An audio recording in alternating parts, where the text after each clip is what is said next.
Mekanisme kerja suatu racun terhadap suatu organ sasaran pada umumnya melewati suatu rantai reaksi yang dapat dibedakan menjadi 3 fase utama, yaitu fase eksposisi, fase toksikokinetik, dan fase toksikodinamik. Tetapi di sini saya akan menjelaskan tentang fase toksikokinetik, yaitu mempelajari perjalanan toksikan di dalam tubuh seperti absorpsi, distribusi, ekskresi, dan biotransformasi. Ada 2 jenis proses yang memainkan peranan penting pada fase toksikokinetik, yaitu yang pertama, proses transport, yang meliputi absorpsi, distribusi, dan ekskresi. Perubahan metabolik disebut juga biotransformasi yang sering menyebabkan ketidakaktifan zat yang diserap atau bioaktivasi. Namun, perubahan biokimia dalam organisme dapat mengakibatkan juga pembentukan senyawa aktif dan mengakibatkan bioaktivasi. Faktor yang mempengaruhi fase toksikokinetik ada 2. Yang pertama, jangka waktu zat asing berada dalam organisme. 2. Kumulasi. Jangka waktu zat asing berada dalam organisme ditentukan oleh 2 hal, yaitu yang pertama, suatu eksposisi selama periode yang lama meningkatkan resiko kerusakan dan karena itu terjadi efek toksik. Yang kedua, suatu perpanjangan, penahanan atau retensi zat dalam organisme bersama-sama dengan eksposisi ulang dapat menimbulkan kumulasi. Kumulasi bila suatu zat yang mempunyai waktu paruh biologi yang sangat tinggi diberikan pada organisme dalam jangka waktu yang lama, dengan sendirinya dapat terjadi kumulasi dalam organisme pada konsentrasi zat yang rendah. Ini terutama untuk zat yang lipofil yang sulit dibiotransformasi. Fase absorpsi merupakan proses pemindahan racun dari tempat eksposisi atau tempat pemejanannya melintasi membran biologi tubuh dan masuk ke dalam sirkulasi sistemik. Untuk memahami absorpsi racun, terlebih dahulu harus memahami struktur ciri khas membran biologi. Membran plasma terdiri atas lapisan protein dan lapisan lipid atau lipoprotein. Filtrasi melalui pori dapat terjadi jika ukuran xenobiotika sesuai dengan pori membran. Difusi pasif merupakan bagian terbesar dari proses transmembran bagi umumnya xenobiotika. Difusi pasif merupakan bagian terbesar dari proses transmembran bagi umumnya xenobiotika. Transport aktif, proses melintasi membran sel diperantarai oleh pembawa atau karier. Difusi terfasilitasi dikelompokkan juga ke dalam sistem transport aktif, di mana difusi ini diperantarai oleh pembawa. Fagositosis adalah asupan partikel padat dengan diameter lebih besar sekitar 0,5, sedangkan pinositosis adalah asupan tetesan cairan ekstraseluler bersama dengan partikel kecil. Tempat absorpsi racun terdapat pada kulit, paru-paru, dan saluran cerna. Racun yang tertelan akan masuk ke dalam saluran cerna, sehingga akan mengalami hidrolisis, menjadi inaktif, sehingga tidak akan menimbulkan efek toksik sama sekali. Jika toksikan masuk ke dalam paru-paru, toksikan dapat memberikan efek secara cepat dan langsung, karena di dalam paru-paru hampir tidak tersedia enzim. Jika toksikan masuk melalui kulit, efeknya akan lambat, karena kulit terdiri dari beberapa lapisan sel epitel. Dan bisa jadi toksikan tidak akan sampai untuk memberikan efeknya.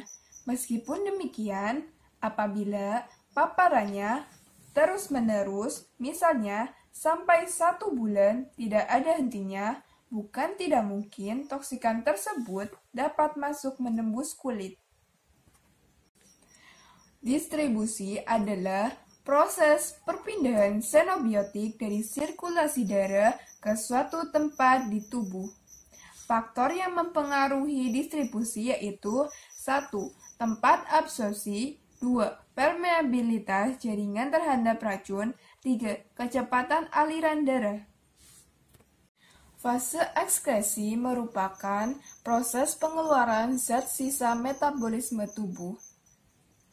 Fase ekskresi dapat melalui ginjal, hati, dan kulit. Ekskresi xenobiotik dalam urin melalui salah satu dari 3 mekanisme. Yang pertama, filtrasi dari dalam melalui pori glomerulus. Kedua, difusi dari aliran darah ke dalam tubulus. 3. Transport aktif ke dalam cairan tubular. Selain berfungsi menutupi permukaan tubuh, kulit juga berfungsi sebagai alat pengeluaran. Zat sisa yang dikeluarkan melalui kulit berupa keringat. Kulit terdiri dari lapisan, yaitu lapisan kulit air atau epidermis, dan lapisan kulit cangat atau dermis, dan lapisan jaringan ikat bawah kulit. Hati merupakan kelenjar tubuh yang berfungsi sebagai alat ekskresi, yaitu untuk mengubah zat buangan dan bahan racun untuk dikeluarkan ke dalam empedu dan urin. Biotransformasi adalah perubahan xenobiotik menjadi metabolit melalui proses enzimatis. Biotransformasi dibagi menjadi 2 fase. Yang pertama yaitu reaksi fase 1, mengubah molekul xenobiotik metabolit yang lebih polar dengan menambahkan atau memfungsikan suatu kelompok fungsional, melibatkan reaksi oksidasi, reduksi, dan hidrolisis. Kemudian reaksi fase 2, reaksi enzimatik yang mengikat xenobiotik yang sudah termodifikasi pada fase 1, yaitu menjadi konjugat. Saya akan mereview jurnal tentang deteksi pencemaran timah hitam atau PB dalam darah masyarakat yang terpejam timbal atau plumbum dari Denny Ardianto, Bagian Kesehatan dan Keselamatan Kerja, FKM Universitas Erlangga. Pejanan PB dapat berasal dari makanan, minuman, udara, lingkungan umum, dan lingkungan kerja yang tercemar PB.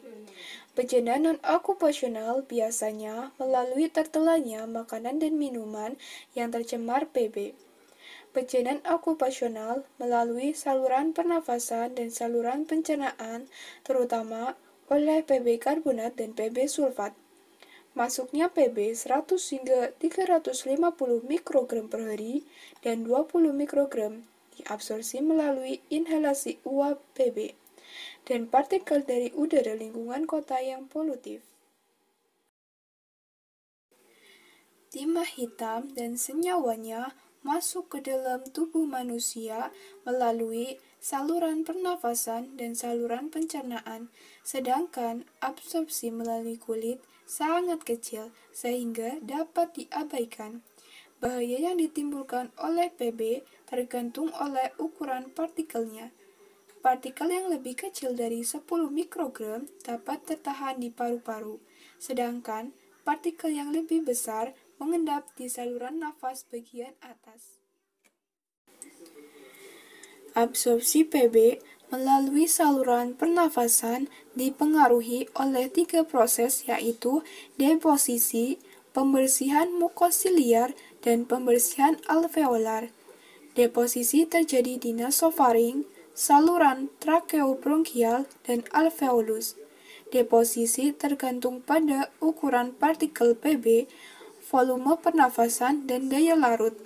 Partikel yang lebih besar banyak dideposit pada saluran pernafasan bagian atas dibandingkan partikel yang lebih kecil. Pembersihan mukosiliar membawa partikel di saluran pernafasan bagian atas ke nasofaring, kemudian ditelan. Rata-rata 10-30% Pb yang terinhalasi diabsorpsi melalui paru-paru dan sekitar 5-10% dari yang tertelan diabsorpsi melalui saluran cerna. Fungsi pembersihan alveolar adalah membawa partikel ke eskalator mukosiliar, menembus lapisan jaringan paru, kemudian menuju ke kelenjar limfe dan aliran darah. Sebanyak 30-40% Pb yang diabsorpsi melalui saluran pernafasan akan masuk ke aliran darah. Masuknya Pb ke aliran darah tergantung pada ukuran partikel, daya larut, volume pernafasan, dan variasi faal antara individu. Timah hitam yang diabsorpsi diangkut oleh darah ke organ-organ tubuh sebanyak 95% Pb dalam darah diikat oleh eritrosit. Sebagian Pb plasma dalam bentuk yang dapat berdifusi yang dibagi menjadi dua, yaitu ke jaringan lunak, sumsum tulang, sistem saraf, ginjal, hati, dan ke jaringan keras, tulang, kuku, rambut, dan gigi. Gigi dan tulang panjang mengandung Pb yang lebih banyak dibanding tulang lainnya. Pada gusi dapat terlihat lead line, yaitu pigmen berwarna abu-abu, pada perbatasan antara gigi dan gusi. Hal itu merupakan ciri khas keracunan Pb. Pada jaringan lunak, sebagian Pb disimpan dalam aorta, hati, ginjal, otak, dan kulit. Timah hitam yang ada di jaringan lunak bersifat toksik.